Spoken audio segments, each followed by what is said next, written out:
Warm light from the fireplace pervaded the one-room cabin, turning from orange to red as it creeped into the open loft where Kai lay restless under her covers. "Mom," said Kai.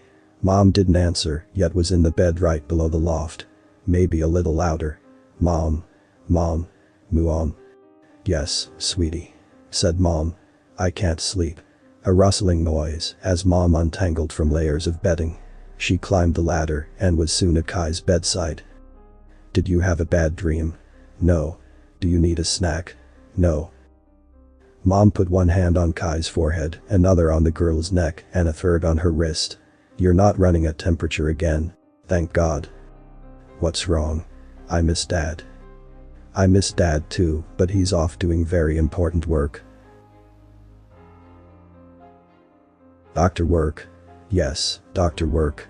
He's trying to heal Grandma and Grandpa." "They got sick too." Tears welled in Mom's big black eye. "Yes, but it's a different kind of sick." "Not pneumonia?" "No, not pneumonia." "We should go see them. I can cheer them up.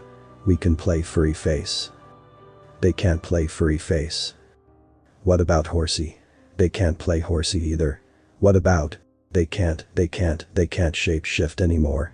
Mom regained control and let out a long sigh. She then kissed Kai on the forehead. "I'm so sorry for yelling, sweetie. It's just that Grandma and Grandpa are my mom and dad, and I don't like seeing them ill."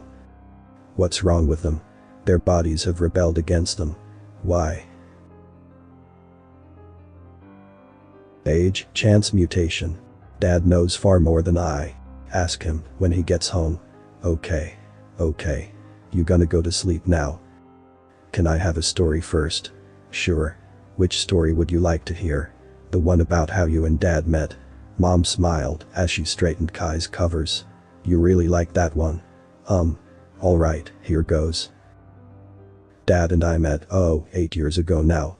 He was fresh out of medical school and on vacation. I had just moved back here after living as a human in Denver, Colorado. Would you move back? Why does anyone move back home? I missed my family. I missed the local humans in the nearby town. I missed nature. I missed the privacy of nature, of being able to change whenever I wanted. Humans don't like us changing, do they? No, they don't. And they like our natural form a lot less. They think we're scary. Yes. Scary. Kai repeated as she unhinged her jaw, pulled her lips back to reveal 2 sets of human teeth, and unrolled her tongue until it stretched to the foot of the bed. Mom rolled Kai's tongue back up, closed her mouth with 2 fingers, and gave her another kiss. "But that's what was so beautiful about your father. He caught me in the act and he didn't run away." "Oh, I know this part. You were behind some bushes, changing from a human into a deer, when Dad poked his head in, and you said, 'Do you mind?'" "Yes, and he just stood there with his blue eyes bugged out." Mom generated 2 bugging blue human eyes on the gray skin between her own black eye and mouth. "Do you mind?" Kai repeated and laughed hysterically. "Okay, it wasn't that funny. Do you mind? That's the funniest, the..." "Kai Maria. Sorry, Mama." "Thank you." Mom tucked her tail under her legs in self-disappointment. She never liked scolding her daughter. "Anyway, Dad caught me in the middle of changing and, tell how goofy you looked." "Oh, you wanna hear how goofy I looked as a half human and half deer?" "Yeah." "Well, I'll tell you. I had just thrown off my stone-washed jeans and tie-dye tank top. Deer ears had just popped out of my long blonde hair and I was standing on 2 hooves and 2 hands. And what did Dad do next? He turned bright red and said, "Sorry, ma'am," in a squeaky little boy voice. That sounds just like Dad. Then he ran away, right? Like a scared puppy. I held in my laughter until he was out of sight, but I know he heard me. I thought that'd be the last time I saw him. But I was wrong. The next day he showed up with flowers. I was lying by a stream, relaxing as a deer, and your father wades across the waist-deep water with a full bouquet in hand. I asked him how he found me. He said he'd recognize me anywhere. I said, "Wanna bet?" and pranced away. And then he found you again and again and again and, Maria. Sorry again. But yes, he found me 4 more times.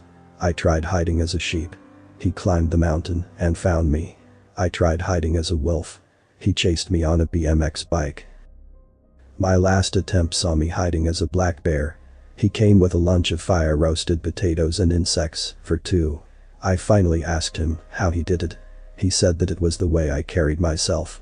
That I was unmistakably me, no matter what form I took. Oh. That's what I thought. So I told him to wait right there, that I'd be back in an hour. You came back as a human. I came back as the most gorgeous woman I could imagine. We started to kiss, but he stopped short. Then he said these words. I don't know you, but I can tell that this isn't your true form. If we're to continue, you must shed all disguises. And you did. I did, sweet Kai Maria. And he loved me. Though we only did so that summer, we were content to spend the rest of our lives in that flower-deckled van of his. Why didn't you? Mom pinched Kai's snout. Because of you, silly. 3's too many for such a small space. I became pregnant in July, and your father toiled from then until December to build this log cabin for us. We were all snuggled in by the time I had you on Christmas Day. I'm sorry. I ruined your fun. Nonsense. You coming along made us even happier. Now, get some sleep. Mom pulled the covers up to Kai's 2 beady black eyes, twirled the little girl's silver curls, and kissed her one last time on the forehead. Mom then descended the ladder and returned to her and Dad's bed. Only a few minutes passed before the cabin door opened and Dad stomped in his hiking boots. I'm home, he said. Where are my girls?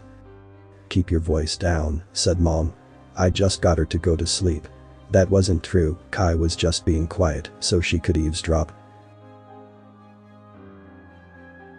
Dad undressed in his usual noisy manner, unzipping, rezipping and unzipping his coat, tossing his boots with a cow thud.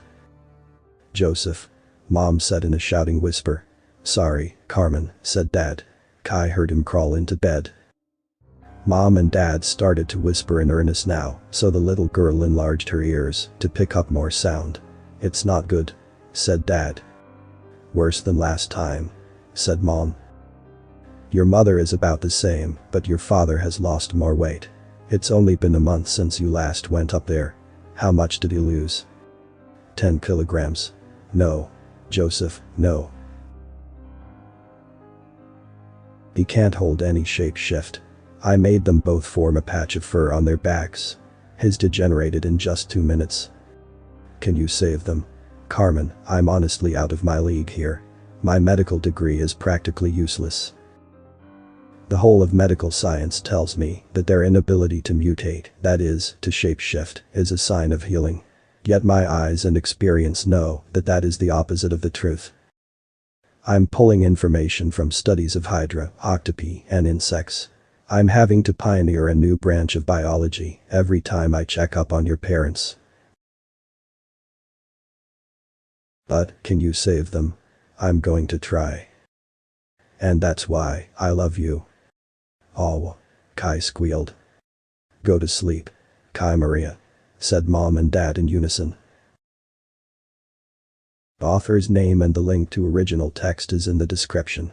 Consider tapping the thumbs up and pressing the subscribe button if you enjoyed this video.